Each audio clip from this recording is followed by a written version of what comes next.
Tamika, do we have a quorum? A quorum, I said, not a quorum, a quorum. Do we? 1 second, ma'am. Because I am not sure. I don't believe we do unless it's online. No. And Dr. Walker is going to be late.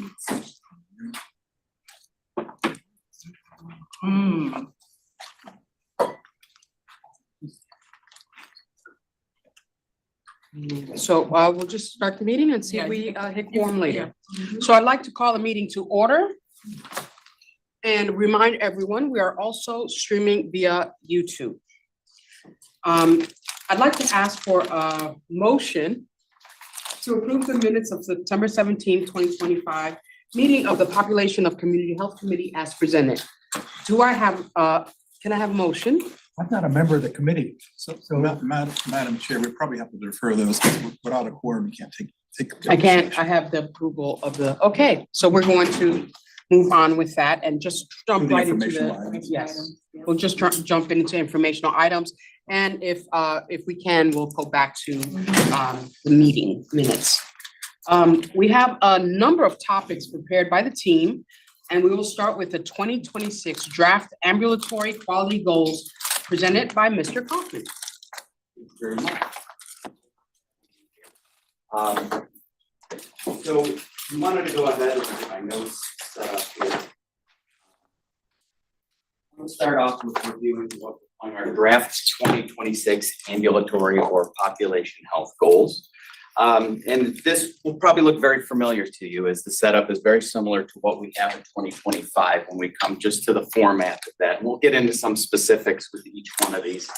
But just to start off, we wanted to talk a little bit about how goal setting is critical in population health, because it gives us a clear roadmap for improving outcomes across the entire community. Without defined goals, efforts can become fragmented, and we risk missing opportunities to address areas of low performance and improve quality of care overall. In population health, our goals often focus on measurable improvements, improving things like chronic disease, ensuring access to care, and closing gaps in preventative care. By setting specific data-driven targets, we can prioritize interventions that have the greatest impact on health outcomes in our community. So as an organization, it's important that we set up really a framework for these goals that can be what we call SMART. And a lot of you are probably familiar with this acronym. We want to set that framework for specific, measurable, achievable, relevant, and time-based goals. This assures accountability and progress tracking. And really, we want to make sure that every initiative we launch should tie back to these goals, whether it's care coordination, addressing social determinants, or leveraging technology for better patient outcomes. Get a little closer so you can see these in a little bit more detail. And so really want to talk about what the priorities were when we were setting these goals. And the first is we wanted to align with organizational mission and strategic plan. We wanted to ensure our goals support the health system's vision for quality and community and health, and really to integrate our strategic pillars. We wanted to be able to address high impact health outcomes, focus on conditions with the greatest burden. So things you're going to be familiar with: diabetes, hypertension, behavioral health. And we wanted to make sure those things were aligned with CMS and HEDIS and value-based contracts. So I want to pause there really quick and just kind of do a little defining, because in healthcare, we love our acronyms, probably a little bit too much. So HEDIS, it stands for the Healthcare Effectiveness Data and Information Set. It's really the widely used set of performance measures developed by NCQA, or the National Committee for Quality Assurance. And so this is really a standardized set that we like to use in both healthcare operations, but also the payers use these, CMS use these measures, just to give you some idea with that. It's a little sidetrack there. But getting back to a little bit of that strategy of what we were looking at when selecting these goals was we also wanted to look for improved outcomes for all. So we wanted to gain improvements in areas of low performance. And this is in our internal processes and in the communities we serve. So we want to look at performance, not just internally, but where our populations or specific facets of those populations not performing where we would like to see them be. And we also want to include the social determinant of health, social determinants of health or social drivers of health in the development of those interventions. We wanted to engage patients and communities, so we want to expand patient education and self-management tools and have goals aligned with that. And then we really wanted to continue to build on continuous improvement and accountability in our system. So a quick bit on the nuts and bolts of how this goal actually, or how this goal is structured. Each goal is awarded, or each individual goal is awarded points defined on levels of achievement. So it's 1 point you will receive for achieving minimum, 2 points for achieving target, and 3 points for achieving maximum. The overall goal is a cumulative tally of the points for each measure. And then the overall system goal is based on those total points, where we have it set with 14 points would be minimum, 18 points would be target, and 22 points would be maximum. There may be adjustments. As you can kind of see on this, we only have the September data posted here. We have to see how each of these measures that we're going to carry over finish in 2025. And then we'll kind of hone those to make sure we're challenging ourselves to keep those things.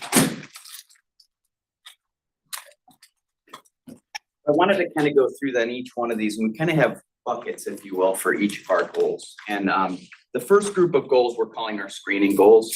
And when we think about screening, it's really our first line intervention. Screening serves as the preventative strategy at the population level, helping identify risks and reducing disease burden in our communities. Early detection can prevent progression to more severe stages of disease and lowers the risk for complications. And if we take one of those in particular, like kidney health, us doing these evaluations and identifying these patients early really helps to prevent them from going, or at least slow down to going to end stage renal disease, and starting to do higher cost care and just better quality of life if they're not having to do dialysis or things like that. These goals really do help us to educate and empower our population, fostering a culture of prevention and collective responsibility, and it really helps to strengthen our social cohesion and public trust. So our next batch, which we call the chronic condition goals, and these are concrete goals for hypertension and diabetes screening. And with these concrete goals, we can really detect disease early, improve clinical outcomes, reduce healthcare costs, promote equity and community trust. And together, these efforts support the broadened goals of population health, reducing disease burden, optimizing system performance, and enhancing community wellness. Okay. Spend a little bit more time on this section, which we're calling our clinical connection goals. And with these, this is really about access and patient connection. And these are really foundational pieces of population health because they directly influence outcomes at both the individual and community level. And a few reasons why they matter. We kind of covered some of this. They really do help with our early and preventative care, getting patients in for that. But it really helps us in any kind of equity or health disparity work. Access ensures that our vulnerable populations receive care. And without strong connection, these groups often experience worse health outcomes. It helps us with engagement and adherence. So strong connection between the patients and providers builds the trust, and which really improves our adherence to the treatment programs and the lifestyle changes that are needed to really address some of those other health conditions we talked about. It helps us to build more data and insight with our population. So when patients are engaged, they share more accurate health information with us. They enable better risk stratification with that information. And then also targeted interventions. It really helps us to develop where we need to focus. And you'll start to see how that data pays off in our next presentation too. And obviously cost and utilization. When the patients are engaged with us, we can do lots of work to keep them getting the care they need and not going to the higher cost care, which is using the emergency department and being hospitalized. So we want them to be connected with their primary care doctors and really focusing on whole person care in these types of visits. So population health isn't just about clinical care, really talking about those social drivers of health and what those are. And that's what these type of visits do for us. So our next one is the quality continuity goals. And these last three are focused on keeping patients engaged. So it's kind of like you do the work to get the access to get them in and have them connected, but we also want to keep them engaged.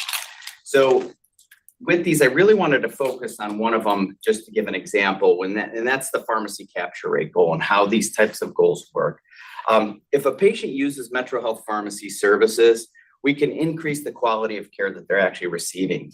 And this is really in the way we provide additional clinical support for patients when they utilize these services. So if we think about a patient with diabetes and hypertension, we have pharmacy-specific disease management programs that patients can be engaged with and allows them to have better care and helps enhance that provider care that they receive. We have a variety of services to help patients with medication adherence. You may hear about things like compliance packaging. This is those types of bubble packets that make the medications very easy to keep organized and keep on your medication regimen. We have med labels in over 20 languages, including Braille, if they're using our services. We have Script Talk, which is a new feature where patients can use their phone to scan the medication and actually reads the label for them. So lots of enhanced services with that. And that's really the idea of what these goals are based on. We want to keep them attached to our services and keep them coming in. You can think about that in the same way with those Medicare wellness visits. Okay, so in that structure that you had seen there, we have 13 goals, which is different than we have this year. We have 16, and we want to take a little bit of a journey with this next batch, which we're calling the ambulatory quality indicator monitoring.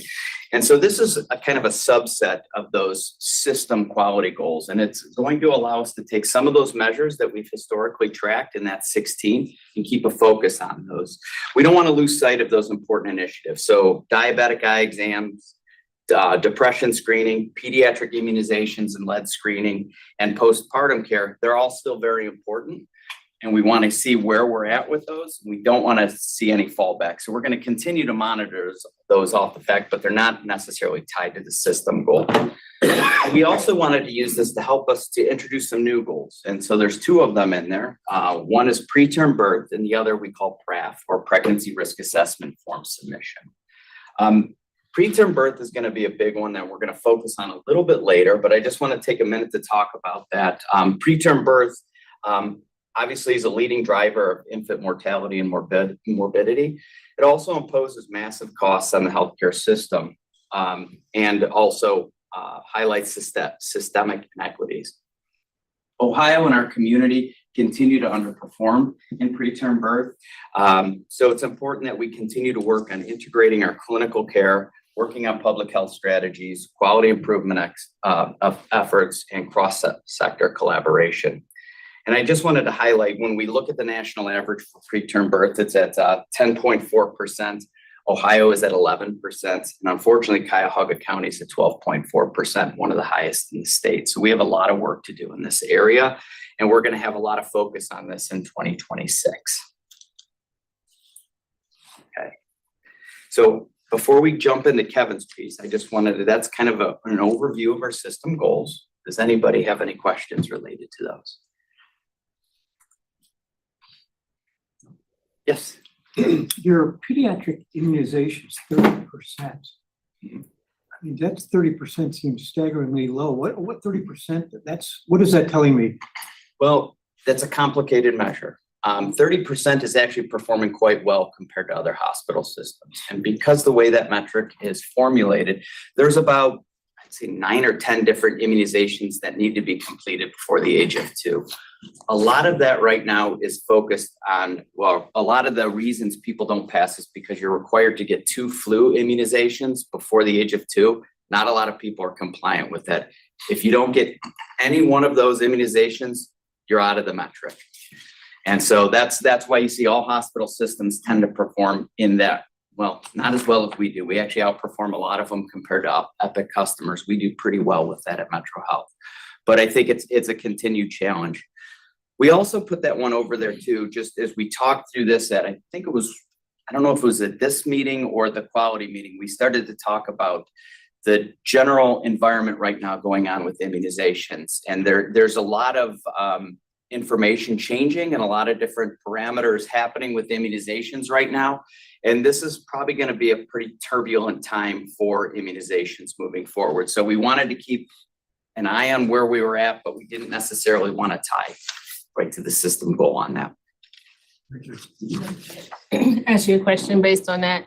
So would we keep kind of the same, I mean, the schedule might change and recommendations might change out of ASIP. So so this measure is more consistent, would we look at the same, like kind of over time, or would we change based on how those recommendations might change? That's why we use agencies like the HEDIS measures. They kind of help us define what some of those are, and we'll go with whatever that definition is, so we can at least compare ourselves with the other systems. Now, this is just the measurement piece. How we determine that we want to perform clinically, that would be up to our providers and how they want to do that, and how, you know, the immunization metric is a standardized metric, so we will not tinker with the structure of the metric at all. So like most of these measures are standardized measures, so we want to keep the integrity of the measure itself. So to answer this, and I want to remind why we're starting with the quality. This is what we presented last time. This is one of the pillars. We start always with the quality, and that's why we're presenting those. This is an overlap with the quality subcommittee of the board, and it's a healthy overlap. There's nothing wrong with that. Because you're gonna see next, we're gonna take a look at how disparity is gonna interact with those quality measures, and all these other pillars are gonna interact with this. Yeah, and I just wanted to say that, you know, as the chief quality officer, I have excellent relationships with Matt and Nabil, and I fully support and support all of these as our system goals for sure. Getting back to immunizations really quickly, is rotavirus still part of this? Do we know? Yeah, I believe, yes. Because that one is also very, very challenging, that if you don't start it by 8 weeks, you can't finish it. It just related to the way that particular immunization works and some of the risks that happen later. So that one we also get dinged on regularly. So I didn't know if it was still being included. That one's always a challenge. It is, and for good reason. Any opportunities or already strategies in place to counter some of the misinformation that is starting to become more and more common in terms of immunization with children? I think we have some work to do there, but I will say we're not totally losing focus on this. If you look at our system goals, we do have a goal in there for getting kids in to the doctor in that first 15 months. And that's really to help continue to encourage them in those clinical visits to get the immunizations that they do. So we're not like losing focus of that. We want to continue them connected to the care. They can have those discussions to address misinformation or, you know, the different standards as they seem to be changing. We are not seeing a big wave of changes yet, but that's why we don't want to lose track on the board level and on the system level of this measure, so we can see if we're really keeping where we are, debating what's going on. But from what we can tell from our immunization record so far, with the exception of COVID immunization, we are at par from prior years.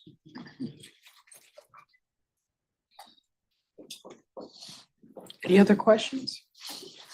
Madam Chair, we do now have a quorum. If you'd like to go back and approve the minutes, you can do so. Wonderful. And I would like to do that. That's great. It's online. Great. I'd like to ask for a motion to approve the minutes of the September 17th, 2025 meeting of the Population and Community Health Committee as presented. Dr. Walker, we need you to make that motion. Just checking if I'm still allowed. Yes, so moved. Thank you, Dr. Walker, and I can second. All those in favor, Dr. Walker, say aye. Aye. No, I motion can passes. vote, but it You can doesn't vote. count. Oh, you can vote. But it doesn't count. Motion approved. Thank you. And with no other questions, we can move on to second item. Thank you, Mr. Kaufman. Next, we have Mr. Shagin. Shagan. We'll discuss the index of disparity. It sounds like a horror story, but it's actually good. You're not far.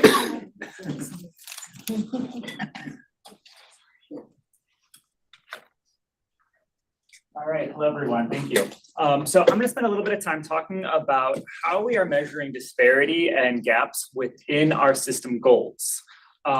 So before we can even look to measure improvements within our goals and our measures, we need to understand where those gaps and those disparities exist. And so we wanted to do this in a way that was very versatile, meaning that we could apply this to any area within our system goals, within our quality measures, within hospital utilization. And we wanted to do it across all of those measures and quick, because if we are to take more of a statistical approach and really dig and understand, we're talking about this is going to take time to do to get through all of the measures. And so we wanted a way that was easy for us to understand where those gaps exist so that we can quickly target, so that we can pivot if we need to, and apply to many different areas within our system goals, within quality, and within our access to care. So we developed this disparity index that really allows us to then identify within the patient's characteristics or demographics, where do those gaps exist? Who's falling behind in the measures? So that we can then say, okay, so we need to look at maybe implementing something to kind of help move that along, which will then increase and bring up the rates for everyone and for the entire group. So what we did is we decided to go with this index of disparity. And what this looks at measuring is the average difference between the measurements within each group compared to the population. That is then standardized by the number of patients and the number of groups included. And I included the formula here for anyone who is interested, but really what this means is, let's, for example, look at our breast cancer screening metric, and we want to look at, say, age. And so we categorize the age into different buckets. And so let's say we want to know the age between, say, 35 and 40 compared to 40 and 50. And so we can calculate what the completion of breast cancer screening is for each of those groups, and then take what is that average difference compared to the total population rate. And then we average that, and then we'll standardize it just to make sure that we're not, giving more importance to a particular group or to a size of patient population. And so that will let us know that, okay, this measure for age has a very large gap because the average is large. And so that tells us that maybe there is a disparity or a gap that exists there, which then this method allows us to then go in and break down to see, okay, which level is it? And what's actually driving that high disparity index and that disparity? And this wasn't developed by us. This was actually developed by the National Center for Health Statistics, and they used it for something very similar. And then we've just basically taken that here so we can apply it to our measures so that we can understand what the disparities and the gaps are within our numbers. And from this, what we can also do is it allows us to pinpoint where those gaps are, and we can then take from there and go a deeper approach to understanding what's then really driving it. And so it really kind of then helps us focus what further path we need to go down for measuring that gap to understand what's really driving those associations. So where are we doing this on currently right now? So as of right now, we are measuring disparity within 8 different measures, and we already have a list of others that we are going to include in this, but we're looking at age, ethnicity, race, gender, their language, their median income, poverty, which is all based off of the census, and their payer class. And then, as I said, we're not looking at just our quality and our system goals, not just our ambulatory system goals, but we're also looking at what does this look, where the gaps exist within our patient experience, within our patient safety, as well as our clinical access measures. So our bump rates, what is our visit outcomes, scheduling, things like that, that we're also calculating this on. And then all of this information has been calculated and gathered, and we put it into a dashboard that's really easy for everyone to use, that really will kind of break down our goals so that we can see across all the different measures, where do we see the highest gap and where does that gap exist? And then we can also then break down off this dashboard to see, okay, then what is the individual group? What's driving that gap? And then we can also see the trend over time. Are we improving? Are we not improving? Or how does it look over the past measurement year or past few years? And one thing I want to point out within this dashboard is that within the measurement of the disparity of index, there is no threshold to say above some number, there is a gap. What this is it's a comparison against all the patient's characteristics and demographics. And so if we look at this example here, we focus on breast cancer screening. We can see that the highest gap here is within our payer class because it has the largest index. But if you were to look at it compared to, say, the child immunization, which has larger indexes, that's not to say that, there's larger gaps that exist. That's true, but within breast cancer alone, we can still assess what area has the highest disparity and where those gaps exist. And so we can then, as I mentioned, dig down further into this. And then we can go into this and then we can understand, okay, we know that there's an index of disparity that's high. We can look at the individual reporting months. We can also look at this as a whole. This is looking at the individual month of August to say, okay, for August, that disparity was at 10. So that was a month where we experienced a higher gap within that measurement. And where does it exist? So we can see that our first measure here is how many people are in the numerator of each group, how many people are in the denominator of each group. So it allows us to understand how many patients are we talking about. Are we talking about thousands? Are we talking about maybe just a few hundred? Then we can calculate then what each of those group rates are. So for example, our employees is at 87%, Medicaid is 64%, and our self-pay is almost about 65% completion of our breast cancer screens. And then that is compared to the total population, which is 73.5% completion. And that's where you see the disparity of each of those individual groups. And so we can see who's falling behind, where does that gap exist? And we can see that it's with our Medicaid population and our self-pay or our uninsured population is where we see that they are performing less than the total population. And so we can now start to think, okay, should we start, what could be done so that we can look to improve those scores so that we'll raise the entire rate for the entire population. And so this really then kind of pinpoints that so we can see where those gaps exist so that we can make those adjustments and lead to improvements. And so why did we want, again, to really focus on this index of disparity? And again, it provides a really straightforward, understandable measure that allows us to see, okay, we can see where that gap exists. We can see what individual group it exists in, and then we can see how it compares to the entire population rather than taking a deeper dive into it where you may have some complex associations and measurements and it's okay, what does that really mean though? This really allows us to kind of just make that a little bit more simple and quick so that we can see where the gaps are and then we can intervene. And as I said, with the quickness, it's efficient and it's versatile. We can run this on all of our ambulatory goals. We can run this on all of our patient experience, our patient safety, our clinical outcomes, anything that we want to run this on, we can run this on. And as I said, we built this dashboard so that we can interact with it and then we can understand how it changes over time and how it impacts our metrics, which then will go into what we're reporting out to for the end of the year. So that's the work that we're doing with the disparity of index as we really start to explore where those gaps are. And like I said, this allows us to identify those areas quickly, but then further investigate. So then we can further see, okay, where those gaps exist? What populations do we need to target for further investigation? And then how do those relate with, say, the social determinants of health? How do they relate with, other clinical areas within the patient's care? So, their utilization patterns, their their diagnoses and all of that. And so we can then explore more, which then makes it easier rather than just a larger exploration of the data. Any questions?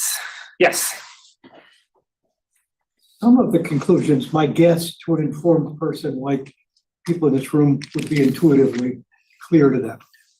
Others are not.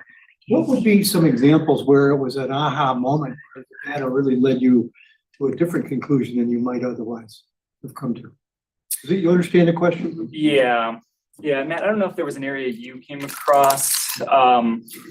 Yeah, I don't remember the specific metric, but when you dive in, you may have maybe preconceptions of how a certain group or something may perform that when you actually look at it, it's not what you had initially thought.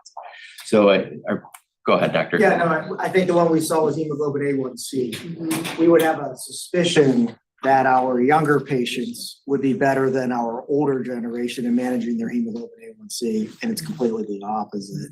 So that the disparity between age and hemoglobin A1C was not what I expected to see. So the interventions that you may want to do for that is very different. Interesting. And Thanks. if I could just give an example, and I don't know that this particular calculation was used, but in breast cancer screening, we found that younger women, we were missing lots of younger women who were coming in with more aggressive disease at time of biopsy, which means that we weren't really catching them at the right time, right? Because they were coming in with more advanced disease.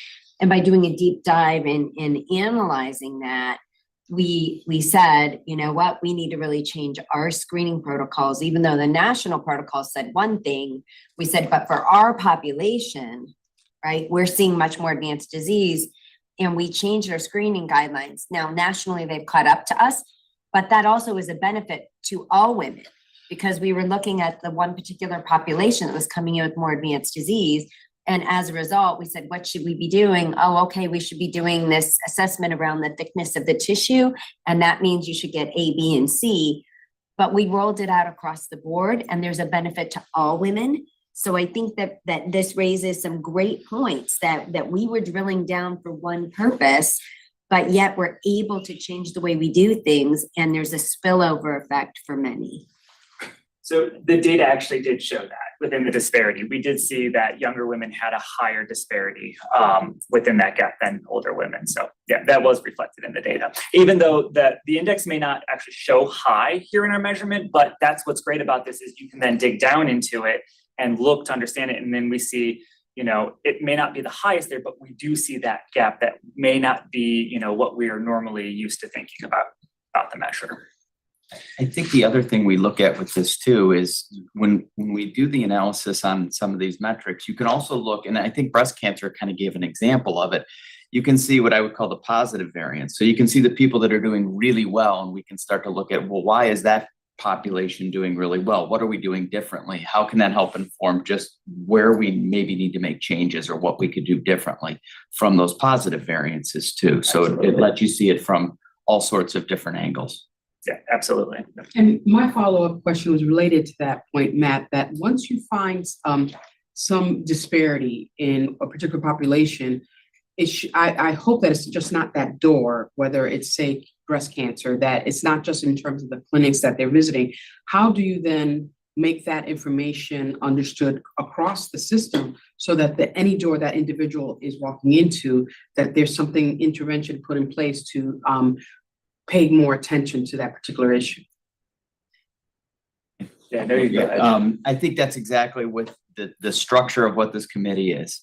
And so the fact that we have the 4 pillars, which we'll review again, part of that is Dr. Moreland's work she'll be doing with helping to educate our providers and our teams on how we have to change or what we have to do and looking at it through all of those different angles. So that's exactly where we want to go with this. Thank you. And then Ramona, if there is a community aspect to it. How do we reach out to the community to help also with the community, whether it's education or engagement directly through some of their fairs, churches, etc., to get to it. And we did do quite a bit of education around this, lunch and learns, department meetings, because it's, so many people across the institution are involved in the care of women who need this screening. And there's an alert that also comes up, hey, don't forget, you need to have the discussion, with your patient about this. And, consider that initial mammogram so we could do the scoring system that helps to determine the right path for the patient. So there were just lots of things that we can do, and it's all of us coming together. Have there been situations where your intuition led you to what you thought you were going to see? The data confirmed it overwhelmingly, and therefore you were able to be more affirmative because of the documentation of the situation, so you could be a little more aggressive and not question whether we're on the right path. Has that helped here? Yeah, I believe, I think within like the prenatal postpartum measures, we see a lot with not making those, especially within the Medicaid population and the uninsured population. I know that's a lot of work that Matt and them are working on, and that that understanding allowed us to take a really deep dive into that, where we built out a deeper statistical model to understand and to measure those associations and those impacts. So, with the prenatal and the postpartum timely visits, I think we kind of understood that, we had that large gap in the Medicaid. We saw that large gap in the Medicaid and really allowed us to dig in to understand more that situation fully. Yeah, so there was a lot of additional statistical analysis on that specific population that was identified initially here, and then try to correlate to other potential parameters that might be contributing, like does the number of the household have an impact on this number? So if you have 2 kids in the household versus 3 kids versus 4 kids, does it make a difference? And actually we did. If that was 3 kids or more, then you are much more likely to miss your prenatal, postnatal appointments, which was, we didn't expect that there was actually a number that correlated, but that was all driven by starting to say there is the gap. And then you do deep dive, and it's all informed by data. That's the point that we're trying to make. And I just don't want to brag on behalf of Kevin, who led all this work under with Ryan leadership as well. But this work has just been approved for a epic presentation just as of yesterday. Yes. So we're being recognized of its uniqueness and its scientific way of approaching it. Final question. Yes. Do you see much deviation over time that would require shifting of focus from one of these metrics to another, or are they reasonably consistent, do you think?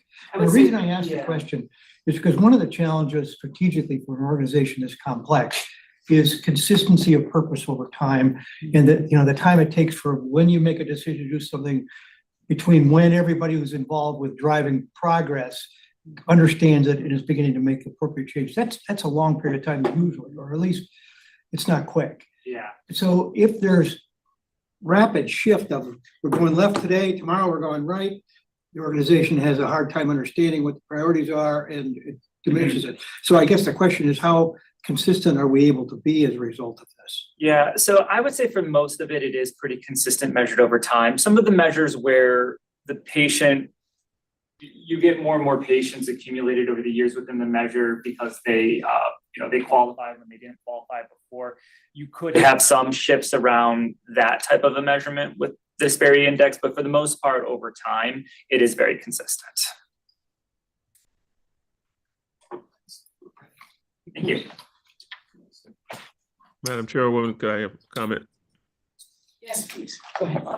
Thank you. I just wanted a brief comment, and I think it's probably echoing what others have said. I think this is excellent work, and I think we need to use this as an opportunity to explain to the community what exactly health disparities are, because I think sometimes people have the wrong idea when they hear those words.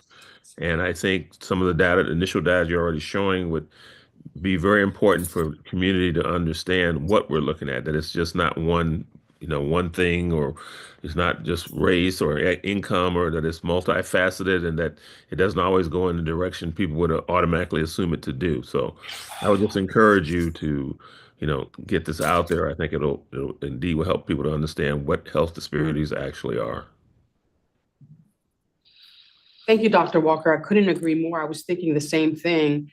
Moving ahead, how we could help other hospitals that have emerging populations, for example, or hospitals or regions that have manufacturing coming in place, and how that plays a role in other health disparities. This is really important work that is so data driven, and I think that's something that we should really be proud of. Your team should be proud of. Matt? Thank you very much. Okay, so we're gonna kind of go back. We're gonna actually incorporate some of the index of disparity in our next discussion that we're gonna talk through.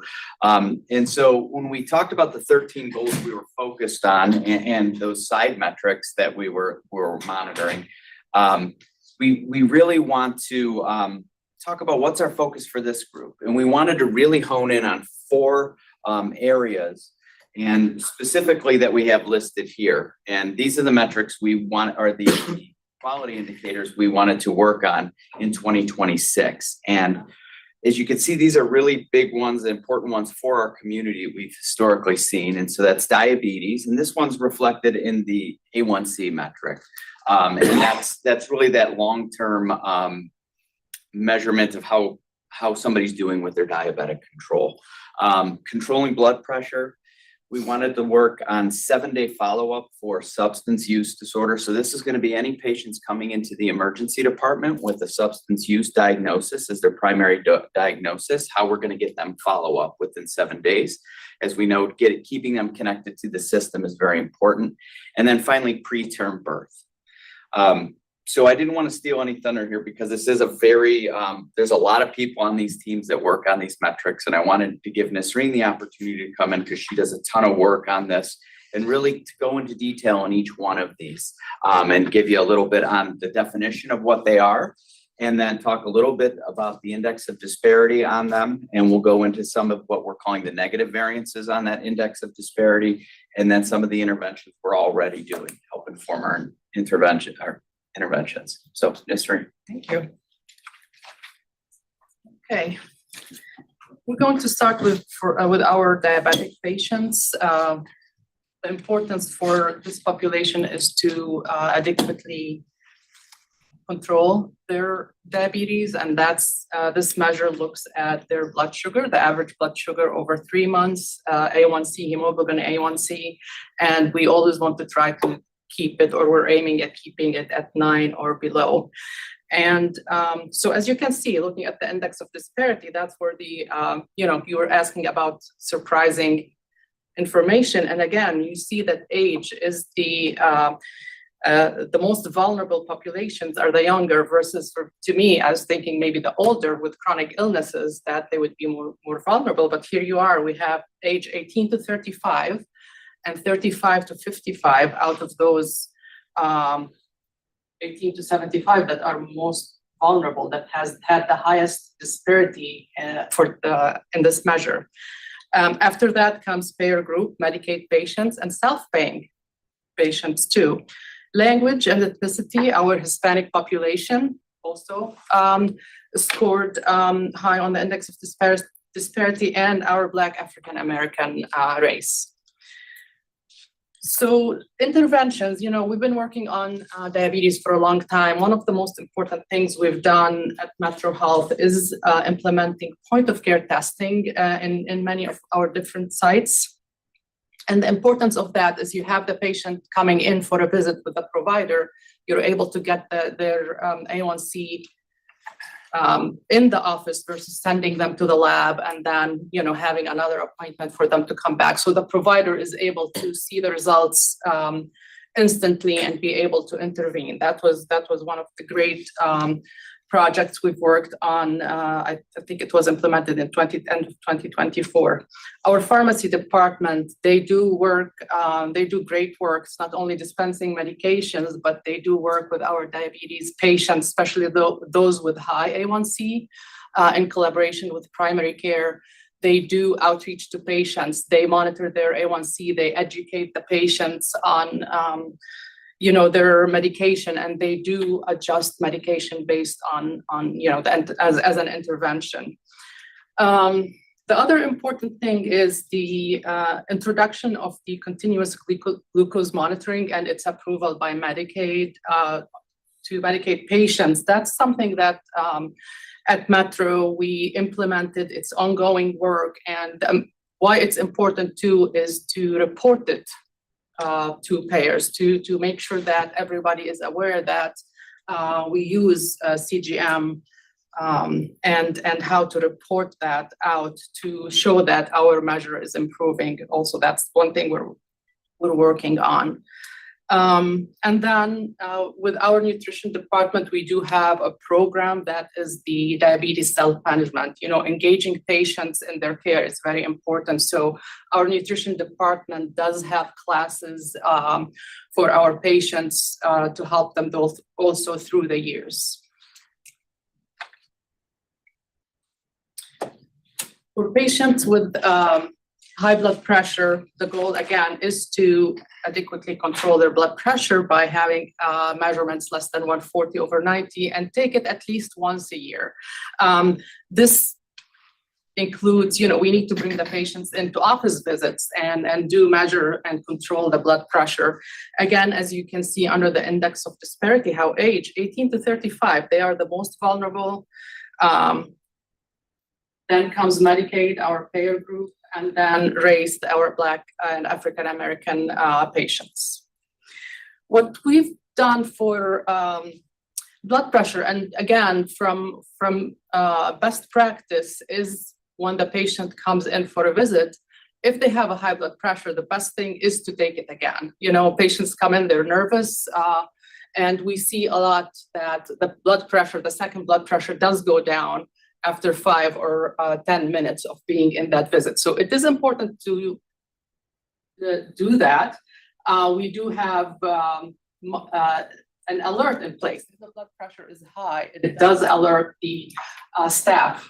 You need to take it again. So those implementations, research and best practice has shown that you have to do them to accurately, measure a patient or accurately say, yes, they are hypertensive or not, and act accordingly. And then if it's still high, what do we need to do? We do need to have a follow-up. So we do have implementations in place to tell that staff, now it's still high. You need to make sure that to schedule an appointment with their primary care provider within 30 days for them to come back. So those two interventions or processes we have in place are very important for this measure and have proven to be important. And then the other thing is how also we help our specialty clinics. If a patient is coming to a specialty clinic where you don't manage their hypertension, if the blood pressure was high, what are you going to do as a provider or also as a nurse? Again, that's where our Epic system shows or bumps an alert that tells them, goes through a decision tree of what you need to make. If the patient has a PCP at Metro Health, you need to schedule that patient with a PCP at Metro Health. If they don't, again, there's another decision tree to make according to that. If it is above 180 right now, you need to send them to the emergency room. So those things do help with those intervention, with those, with this measure, as well as, again, showing data to our providers of how they're doing is important too. And that's where we created the Tableau dashboard. Now, the 7-day follow-up for substance use and for our ED patients, the goal here is anybody coming to our emergency room and was diagnosed with substance use is to be able to connect them within 7 days in an outpatient visit. So we are building index of disparity for this measure.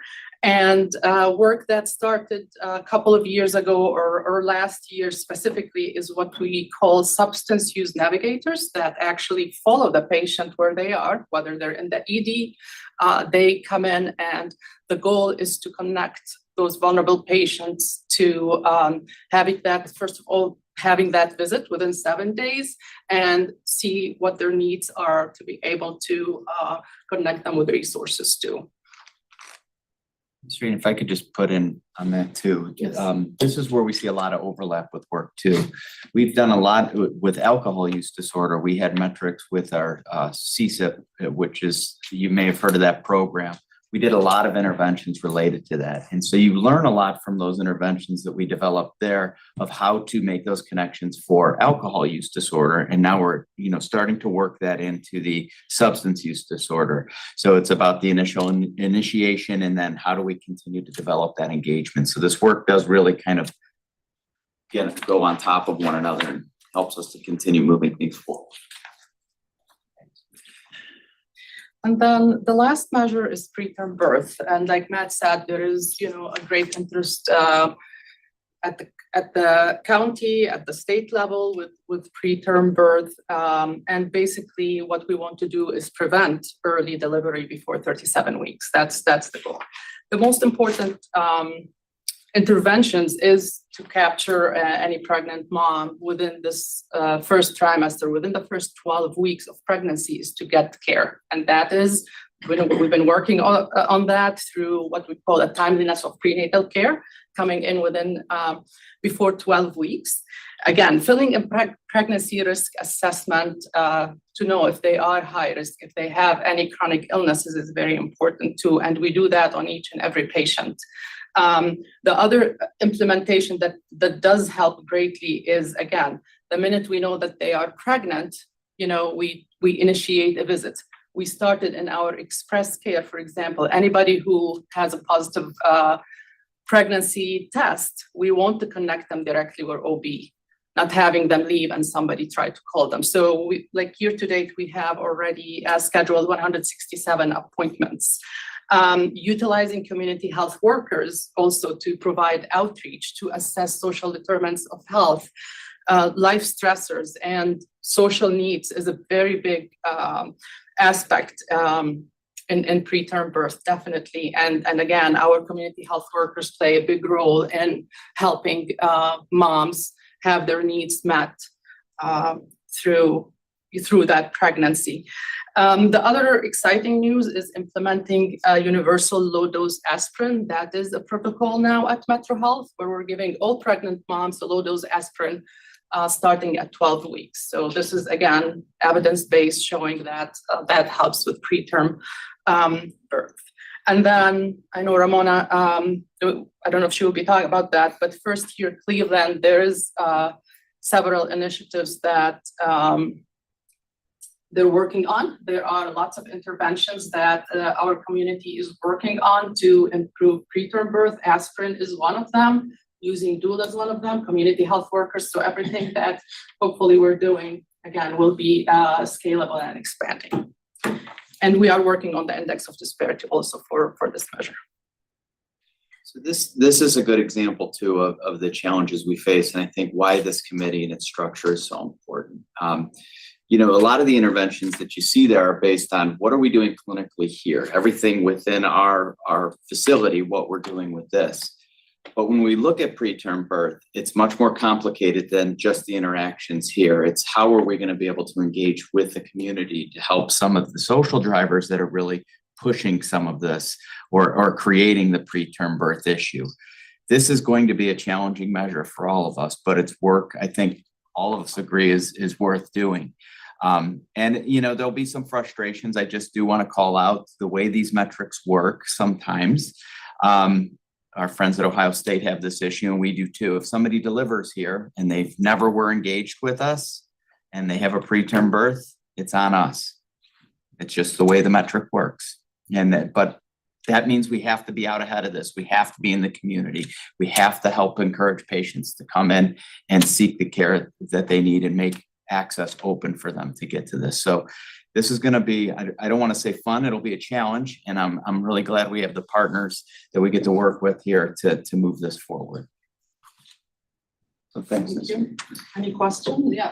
Question, on the follow-up care for substance use, what are the boundaries between our outreach and follow-up with our staff versus connecting to community-based resources? And I'm thinking, I know Lakewood, from my personal experience, had a community paramedic who was linked to try and do some of this follow-up. We had community police officers and others who would knock on the door the day after an overdose patient went home. The problem being that it's actually a felony to have used an illegal substance to the extreme. So when a police officer shows up and knocks on the door, the conclusions can be rapidly drawn to be incorrect as to why they're there.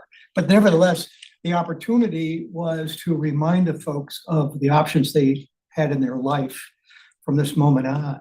And they had, go left or right, one or straight ahead, which is what you're doing now, and how's that working for you? So my question really is, to really do this well, you need those depth of resources. Are there any out there anymore? Absolutely, and that's part of this work is how are we won't be able to provide all the services that these patients need. It can't just be us, it has to be the community effort. And so one of the things I would say is the benefit of the way a metric or this works at the state level is that it doesn't matter where they get the follow-up care from. It can be from any community provider, that counts. So we actually do a lot of work dealing with like the centers and things like that, those different agencies, to help patients through that. Some patients may have a connection, they may be fallen off and they need to be reconnected with those resources, want to get back to that. So we actually do a lot of work with our community partners to say whatever the workflow needs to be to get the treatment that these individuals need, that's what we're going to do.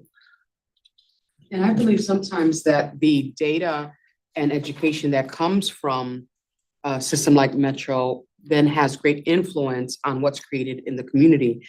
Getting back to the example of infant mortality and an early birth, that had a huge impact on the greater Cleveland community, and that's where First Year Cleveland came out of that, and also the expansion of Birthing Beautiful. I was just in a meeting this morning where I was told Cuyahoga County has the highest number of doulas in the state, and that's in large part due to the research that came out from institutions like Metro, really highlighting our issues around infant mortality, in particular to certain populations and communities.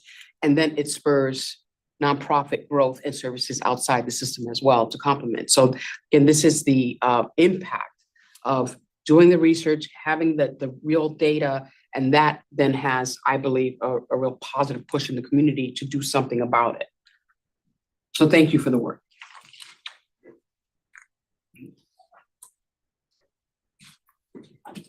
So the next piece I'm excited to bring to everybody because unfortunately you've had to deal with me this whole time. So I want to get back to our pillars that we introduced last time. And so the objective here is we just wanted to give a little bit of time for each of our pillar leads to kind of go over what their strategy is going to be in 2026 to really start to work on these 4 different goals. But just as a reminder what those pillars are and what they look like, we had the 4 pillars. Pillar 1 being the patient-centered workforce. Pillar 2 is the barriers to health. Pillar 3 is quality outcomes and performance improvement. And pillar 4 is community engagement. So I'll go ahead and start by turning it over to Dr. Moreland, who's over patient-centered workforce. All right, hello everybody. Again, my pillar is building a patient-centered workforce here at Metro Health, and it's not a small task, it's huge. And so I think that the first thing that we have to agree upon is who is the patient, and how do we approach this? Do we approach this in a small way, or do we approach this in a big way? And I think the answer is that we need to approach it look at all fronts. So who is the patient? And how do we put them at the center of care? Is the patient in the community? I would say yes. Is the patient in the pharmacy? Yes. Is the patient in the outpatient setting? Yes. Is the patient in the hospital? Yes. So Metro Health has hundreds of thousands of patients. And so how do we begin to put them in the center? And of course, our patients come from all walks of life. You know, we have underserved patients, we have patients with many social determinants of health. How do we continue to put them at the center of care? And how do we keep our providers engaged? Basically, I have a lot of questions, okay? How do we keep our providers engaged with the mission and keep their hearts and their passion alive in terms of taking care of our patients? What are the skills that are required to manifest the Metro mission? What does that look like in action? And who needs to learn these skills? The answer is everybody here at Metro Health. It's not just the healthcare provider, the nurse, the doctor, the physical therapist, the person who has their clinical hands on the patient. It's everybody at Metro Health, the clerk entering the patient into the system, the medical assistant walking the patient back, the housekeeper greeting people in the hallway, cleaning up. The patient experience is huge. It's not just the clinical outcome, it's actually the patient's experience. And I'll give you an example, especially since I'm an OBGYN. It's not uncommon to see a patient in the clinic and you say, you know, how did your delivery go? How was your birthing experience? And they say it wasn't good. Oh, what happened? I had an emergency C-section. Okay, tell me more about it. I was having a birthing experience. My family was in the room. Suddenly I was whisked to the back, put to sleep, and I had an emergency C-section. Okay, so what happened? It was horrible. Well, are you having pain? No. How's the baby? The baby's here. The baby's beautiful. You see the baby's alive, the baby's well. How are you? I'm fine. Are you in pain? No, I'm not in pain. But I didn't have the birthing experience that I wanted. So clinically, the outcomes are good, but we haven't reached around holistically in many cases to help the patient to debrief from that experience, to process it, because now this is a trauma.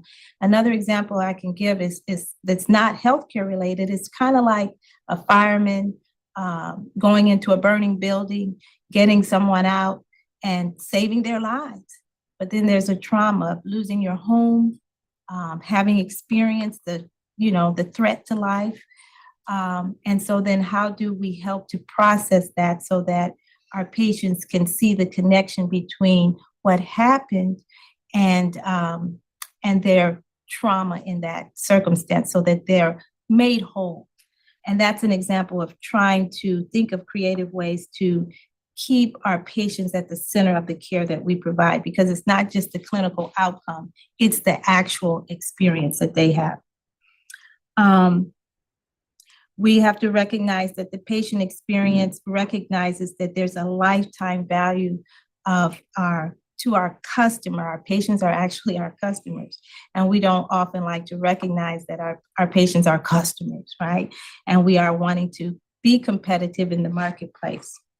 We need everyone to share the vision, not just in theory, but in action. We want to see some action skills going along with this, sort of like the marketing taglines that we have. Be well, be seen, be heard, be well. We want to see what are those action steps that go along with that. We're recognizing that when we don't do what we think we should do or what the patients think that we should do, that we manifest our character as healthcare professionals or as a healthcare organization, because we demonstrate how we recover from those times that we did not meet our patients' expectations. So there's the failure, there's the recovery, and there's the encore, that these are opportunities. So that it's kind of like, the lower curve of the class, we have to address those times when the patients are not happy so that we can bring the curve up. Or those children, of course, who are not doing well, we have to address them. So how do we do that? How do we help our patients to feel special, good? What are those action steps? How can we personalize it by department, and by specialty? How can we recognize the voice of the community, which is basically the voice of the patient? How do we build that into our system? Every place that we go within our hospital setting, every department. One example might be that we have a patient family advisory council mandatory for every department. That we have mandatory service recovery processes that are implemented on a daily basis based on high-risk patients that we know that they're going to probably process out of our system with feeling that they didn't have a good experience.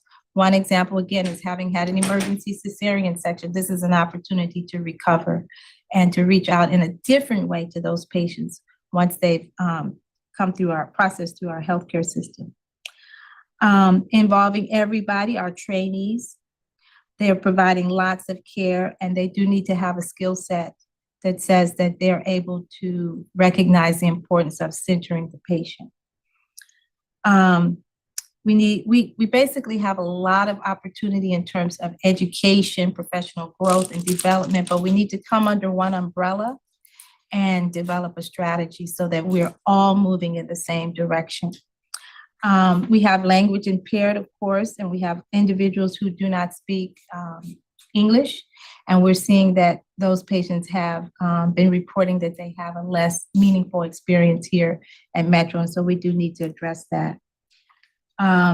We need to develop a campaign with easy skills to implement and remember to empower everyone to go above and beyond here at Metro Health. So my favorite thing to talk about lately is Chick-fil-A. I hate to say it, but it is because they have a phenomenal customer service experience.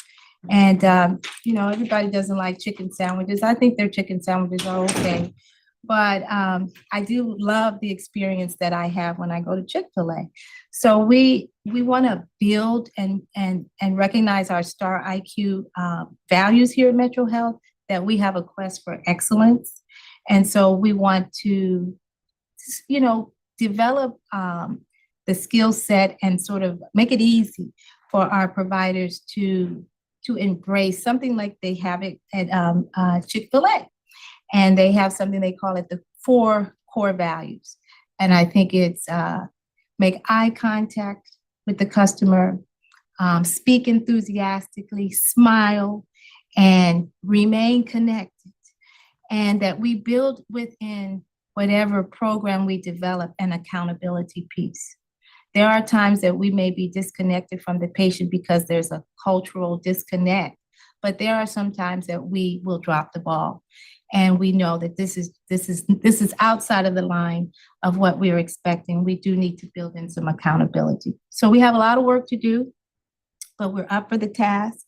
And it is very high in terms of the need here, in terms of catapulting us into the excellence category. So we have a lot of work to do, and we're thinking a lot about how we build this patient-centered workforce. So give us the time to get this work done, and we will exceed the expectation. Thank you, Dr. Moreland. All right, pillar 2, barriers to health, is Karen Cook. Thank you.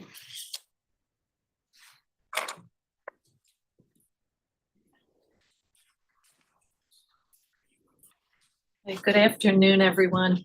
I wanted to just take a few minutes to give you some idea of what to expect over the coming year in terms of the approach that we'll be taking to really address the 4 identified system goals and how that intersects with our work in the social drivers of health space to really identify, address, and remove barriers that may be preventing our patients from achieving good health. So there essentially are 5 things that we'll be focusing on. And one of those is across every area, we really are going to be looking at our SDOH screening data.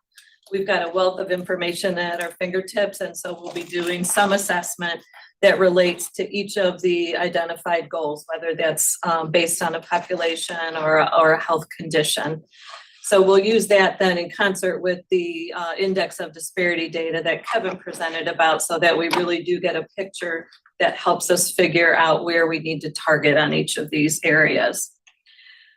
Second, we've got a community health worker team that we think we can leverage and use their engagement with patients to really help connect patients with care, identify needs, help patients navigate to get those needs addressed. And again, we can do that in a way that really targets around the 4 goal areas.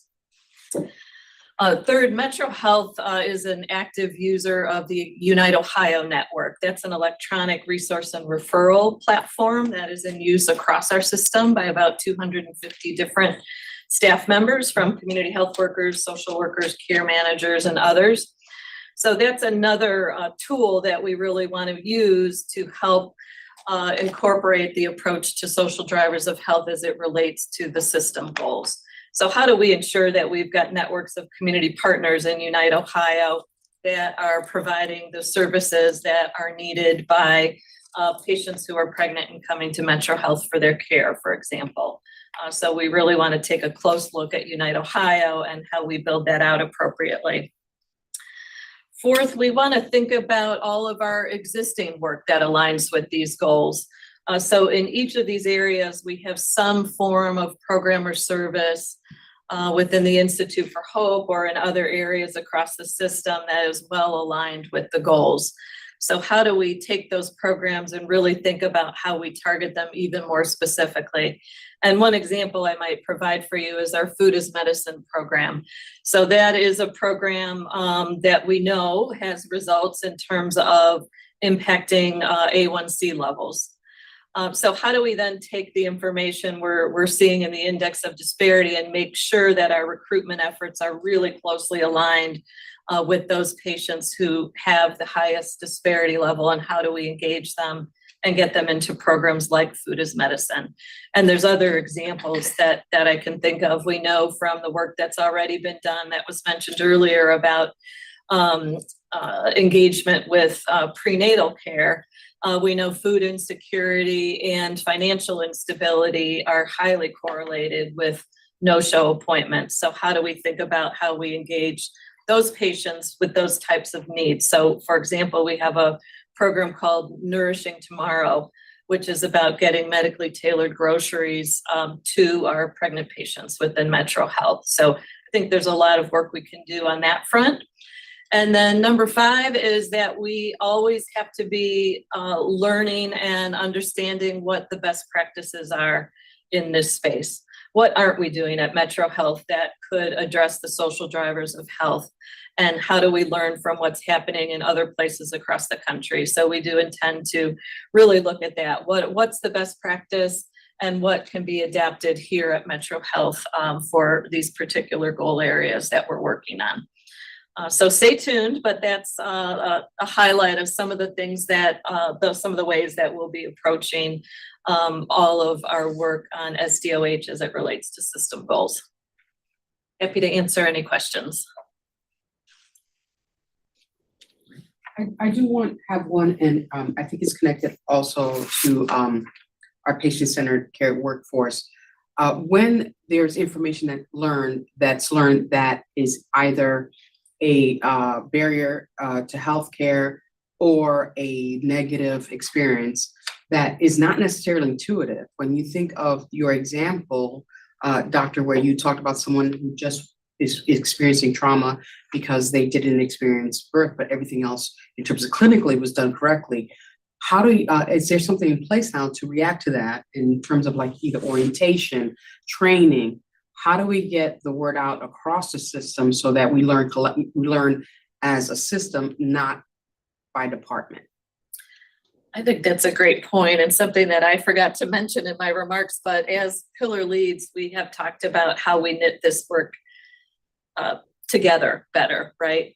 So if I'm thinking of our Food is Medicine program or any aspect of our work, right? How am I working closely with Dr. Moreland so that this work is being communicated out to our physicians who can easily identify and recruit patients? How do we work with Nisreen on identifying some of the key populations we need to be targeting, that type of thing? I don't know if that's quite getting at your question, but I think that's an intention of our group, is to really make those links between and among all of the pillars. And I would just add that I'm hoping that we can develop a strategy whereby, again, we have this happening within each department and that we can weave it together or bring it together as an enterprise, and that we have a reporting system so that we can pull back and look at the data. Where were the opportunities to recover? And what was the process that we employed to recover? And how can we look at that as sort of, data overall for our enterprise? I think that this is happening in various departments. There's leadership rounds trying to address when we have a perception that there may be problems. But looking at some of our patient satisfaction data, I think we can tighten that process and look at the data and look at where we anticipate that patients would have had problems and create a process that we can be more proactive before they leave the system, and that we can do some recovery at that point and look at that data collectively and see if it's improving our results and the experience that the patients have. Thank you.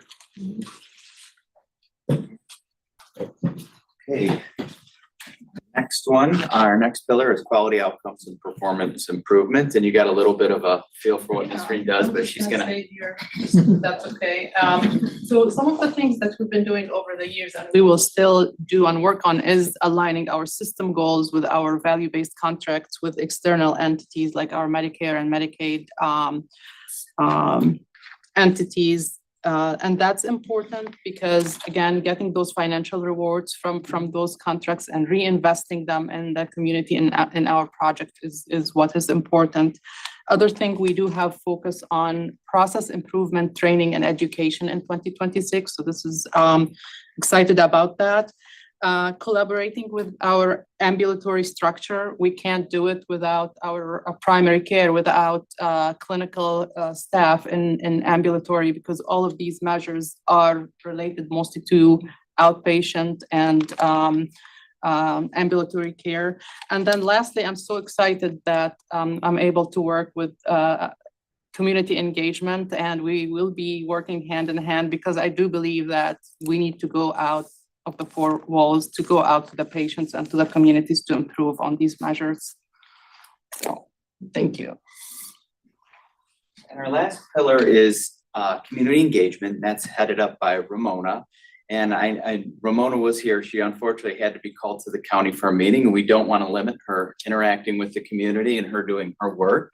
But she has left us with, Jaime is here to help us through guiding us through some of that community engagement. So thanks for pinching. So some of the things that we are doing to look at the pillars and some of the engagement things that we're trying to accomplish. We're doing 3 events currently. Those are the community health cares that we're the total care connection events that we have. In those events, we do A1C and total cholesterol. The nice thing about some of the things that we're doing is a lot of this stuff is going to be in Epic. So anything that the stuff that you guys are doing also is trackable. It allows us to get some data as to what has occurred at these events. We're also having our providers actually chart in Epic. So the nice thing about that is anything that happens at that event that has had that hands-on interaction will actually be available for the next person to review and understand what that conversation was about. It allows that patient to feel like there's actually something that occurred, something that continued, and then have that complete circle filled once they come back and see someone else. At those events, we have our providers, of course. We're actually seeing some of our language access that's going to be there, community health workers, and a few other specialties, as well as the ability to try to see if they need insurance assistance. So that's that total care connection. The other thing that we're doing is screening at community events. So a lot of the times we get different events that are requested from the community. Some of the larger ones that we have would be Asian Fest, Juneteenth, and the Puerto Rican parade that comes here on campus. At those events, we try to bring all of our providers that have the availability to have those soft interactions with participants to kind of have those discussions that are just more informative. Our goals for that is actually to start implementing the point of care testing. So that would be one of the things that we're looking at to have for the next year. And then allow that to be a way to kind of educate our participants that come and visit us on where their baseline is and what they should be doing after that. Other thing that we do is alignment of the community dollars as we review sponsorship. We really focus on what is coming in and how that impacts the community and how they're looking at the actual health things that we're trying to focus on. Let me see here. One of the examples that I have is the St. Teresa Holiness Church. They do about 4 or 5 events during the year with the small grant that we give them or the small sponsorship that we give them. And it's very open and they have different things that they're doing throughout the year, whether it's a school drive for supplies for the kids, health related, where they're trying to do, having all these different insurance companies come in to provide education or resources or whatever they feel the community is looking for, they try to build it into that. So that's one of the ones that we sponsor that we do that with. We also have the community engagement related to the mini grants. One of the things that has occurred, especially with our health fairs, is we're looking to our partners to kind of help us promote it, let people know what's happening and be available to kind of help them get registered. Those same individuals we're going to be looking at in the summer months to see how we can promote programs within their communities that they already may be leading. And I think that's about it. Thank you very much. With that, all of our plans now. Wonderful, it's exciting. We can continue with questions. Are there any other questions? Dr. Walker, do you have any questions? No, I'm good. I just wanted to thank the last presenter. We go back a ways, so he see you there. Wonderful. Well, with there being no further business to come before this committee, the meeting is adjourned. And we